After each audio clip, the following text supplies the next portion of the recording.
Lors de ma précédente conférence de presse, je disais: en cette période charnière de notre histoire, je m'adresse à vous avec une profonde sincérité et un sens aigu de la responsabilité. Le projet de nouvelle constitution soulève des préoccupations importantes, légitimes, que nous ne pouvons ignorer. Dans ces circonstances, je ne peux en conscience recommander un vote favorable pour le prochain référendum. Cependant, je suis pleinement conscient que rejeter ce texte pourrait compromettre notre transition démocratique et exposer notre nation à des risques importants. C'est ce que j'avais dit la dernière fois. Maintenant, après une réflexion approfondie et le recul nécessaire, il m'apparaît clairement que malgré ces imperfections, l'adoption de cette nouvelle constitution est cruciale pour ne pas interrompre notre processus de transition. Refuser ce texte aujourd'hui n'est pas une décision sans conséquence. Quelles seraient les répercussions d'un rejet sur notre transition? Comment cela affecterait-il notre retour à un ordre constitutionnel stable et à la restitution du pouvoir aux civils? Ce sont des questions. Rejeter cette constitution demanderait certainement de repartir de zéro pour rédiger un nouveau texte, prolongeant ainsi notre instabilité juridique et institutionnelle, tout en retardant considérablement le retour à la norme démocratique. Une telle situation risquerait de perturber notre calendrier de transition et de maintenir un vide politique accru qui ne ferait qu'aggraver la situation actuelle de notre pays. D'un point de vue économique, les enjeux sont tout aussi déterminants. Le coup d'État a sérieusement endommagé nos relations avec nos amis de l'extérieur, et notamment avec les bailleurs de fonds, et a isolé le pays sur la scène internationale. Rejeter cette constitution prolongerait cette situation et renforcerait les réserves de nos partenaires au développement. Sans un cadre constitutionnel stable, le Gabon continuerait d'être privé des financements essentiels à la relance de son économie, au développement des infrastructures et à la satisfaction des besoins fondamentaux de sa population. En cette période décisive, rappelons-nous qu'un changement profond n'est jamais facile, mais il est nécessaire pour atteindre un avenir plus prometteur. La responsabilité qui nous incombe donc est grande. Et ensemble, nous devons prendre les décisions qui garantiront la stabilité et le progrès de notre chère nation. Le respect des normes internationales en matière de démocratie et de bonne gouvernance est essentiel pour que le Gabon retrouve une place de choix parmi les nations respectées. L'adoption de cette constitution, bien que très perfectible, constitue une étape cruciale pour restaurer la stabilité politique et reconquérir la confiance de nos partenaires internationaux. Bien que, comme plusieurs, j'identifie certaines imperfections dans ce texte, je me dois de concéder qu'il nous permet de poursuivre notre transition. Nous devons impérativement avancer car la stabilité institutionnelle, le retour à un ordre constitutionnel et la relance économique dépendent de notre capacité à franchir cette étape malgré les défis persistants. Comme l'a dit Antoine de Saint-Exupéry, chaque petite avancée est une victoire. Si certaines dispositions de cette Constitution, notamment celles relatives au pouvoir du chef de l'État, suscitent des réserves, reconnaissons néanmoins qu'il y a des dispositions qui font progresser le Gabon. L'information l'affirmation solennelle de notre attachement aux droits de l'homme et aux libertés fondamentales souligne à nouveau l'importance de la dignité humaine comme pilier de l'état du droit. Cela lie notre Constitution aux principes universels et continentaux, tels que la Déclaration universelle des droits de l'homme de 1948.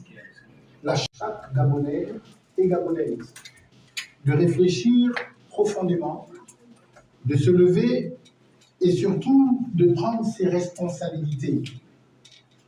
Il est impératif que nous réalisions pleinement que le destin de notre nation se décide en cet instant précis. Le droit de vote est une force, un pouvoir immense qui nous donne la capacité de façonner notre avenir commun. Chaque voix a une importance inestimable. Chaque voix a le potentiel de changer le cours de l'histoire. À l'inverse, l'abstention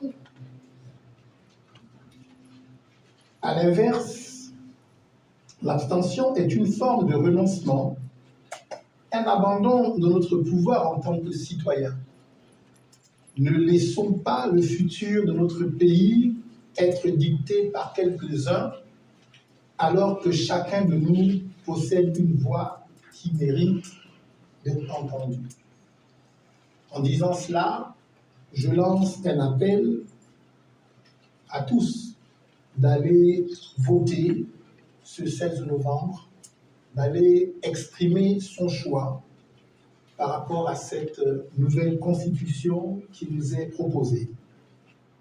Je vous invite donc à exprimer votre voix, à vous rendre aux urnes, à rejeter l'abstention et à participer activement à cet instant décisif de notre histoire.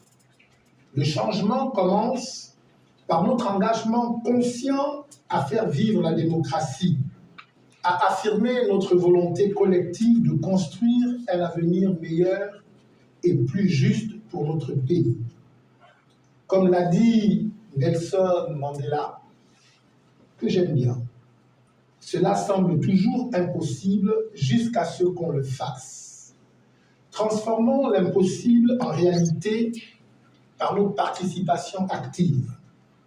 Ce référendum, je le répète, est un enjeu majeur pour notre nation, car on nous propose une constitution qui, bien qu'imparfaite, représente un pas vers un avenir meilleur pour tous. La version initiale, bien que non officielle, a suscité de nombreuses inquiétudes. Certaines que j'ai exprimées lors de ma dernière rencontre avec la presse. Je suis heureux de constater que la version actuelle, celle proposée au référendum, a intégré plusieurs de nos propositions, démontrant ainsi une volonté politique de bâtir un consensus plus inclusif. Comme l'indique mon parcours religieux et politique dans ce pays, je suis définitivement résolu à soutenir l'avènement d'un Gabon nouveau, où chaque citoyen bénéficiera d'opportunités égales et équitables pour bien vivre et réussir.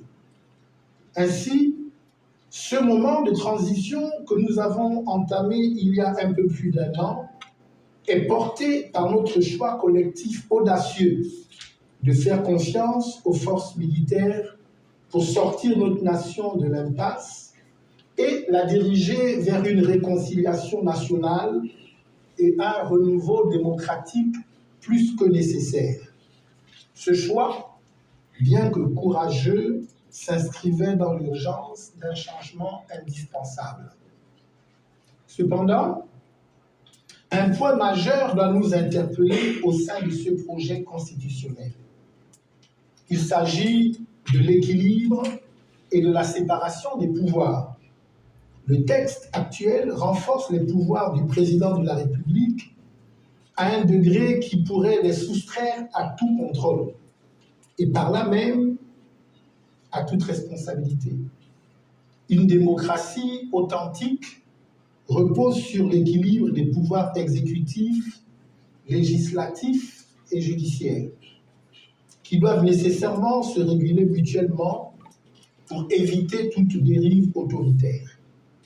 Le risque d'une concentration excessive du pouvoir entre les mains d'une seule personne, sans contrepoids adéquat, est une menace directe pour notre démocratie.